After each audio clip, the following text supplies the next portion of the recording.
Сәлем достар, бұл Бисена Рус каналы, және де бүгін біз сіздермен предлогтарды үйренетін боламыз. Бірінші предлог ол на предлогы, яғни белгілі бір зат бір нәрсені үстінде жатса, онда біз на деген предлогты қолданамыз. Например, книга лежит на столе, ваза стоит на парте.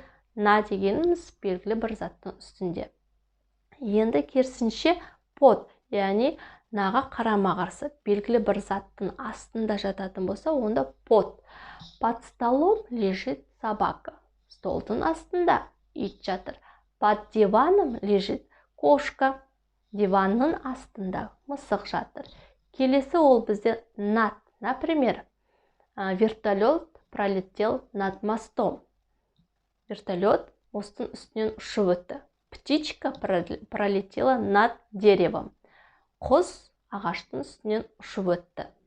Яғни белгілі бір нәрсенің үстінен өтетін болса, онда біз над деп айтатын боламыз.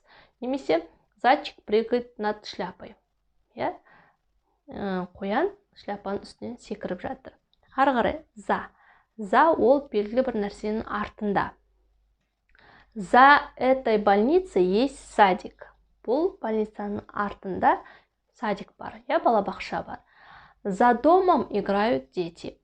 Үйдің артында балалар ойнап жатыр. Келесі предлог ол бізде в предлогы, яғни белгілі бір нәрсенің ішінде. Например, игрушки в коробке, собака в корзине. Белгілі бір нәрсенің ішінде. Телефон в сумке. Яғни бір нәрсенің ішінде. Пенал в коробке. Сонда сияқты. Келесі предлог ол бізде между, яғни екі заттың ортасында болған кезде между деп айтады. Например, между двумя игрушками сидит Айдар. Между двумя коробками сидит собака. Яғни екі заттың ортасында болған кезде между деп айтамыз. Келесі из-под, яғни белгілі бір заттың астынан. Например, из-под шляпы смотрит кошка. Шляпаның астынан мысық қарап тұр. Немесе из-под одеяла смотрит мальчик. Одеялдың астынан бала қарап тұр. Келесі из. Из ол в-ға қарама-қарсы. В ол белгілі бір заттың ішінде болса, из соның ішінен. Например, из сумки я достаю телефон. Из коробки я достаю игрушки. Коробканың ішінен ойыншықтарды алып жатырмын. Түсінікті ғой, яғни белгілі бір заттың ішінен алу. Из-за дегеніміз белгілі бір нәрсенің артынан. Например, из-за двери смотрит мальчик. Есіктің артынан бала қарап тұр. Енді осындай бірнеше мысалдарды сіздер картинка арқылы көрсетейін. Қараңыздар, және де бірге жаттайық. Мысалы, мына ваза мен гүл. Вазаның алдында гүл жатыр. Оған перед деген предлог қолданамыз. Например, перед вазой лежит цветок. Келесі гүл вазаның ішінде, яғни в қолданамыз. В вазе цветок. Гүл вазаның жанында жатыр. Около вазы цветок лежит. Гүл вазаның артында. За вазой лежит цветок. Тура солай тышқандар туралы, қараңыздар.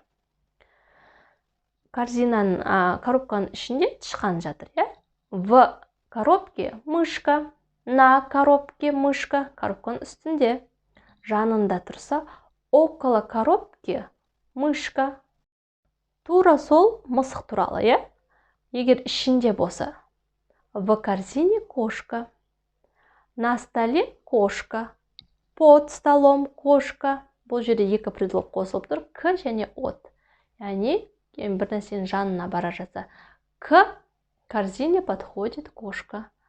От корзины отходит кошка. Келесі ол бізде, мен айтқан болатын, из-под деген кезде бір нәрсенің астынан. Яғни, из-под шляпы смотрит кошка. Енді мына қоян туралы қарап алыңыздар. Егер қоян заттың алдында тұрса, не деп айтамыз? Перед шляпой стоит зайчик. На шляпе сидит зайчик. Үстінде отыр.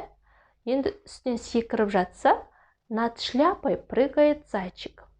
Артында болса, за шляпой сидит зайчик. В шляпе сидит зайчик. Между двумя шляпами сидит зайчик. Тура сол сияқты. Мына жерде енді қасық пен бокал туралы мысал келтіріліп тұр, иә? Қараңыздар. Егер қасық бокалдың алдына болса, перед бокалом ложка, на бокале ложка, за бокалом ложка, в бокале ложка. Иә? Оңай, өте оңай.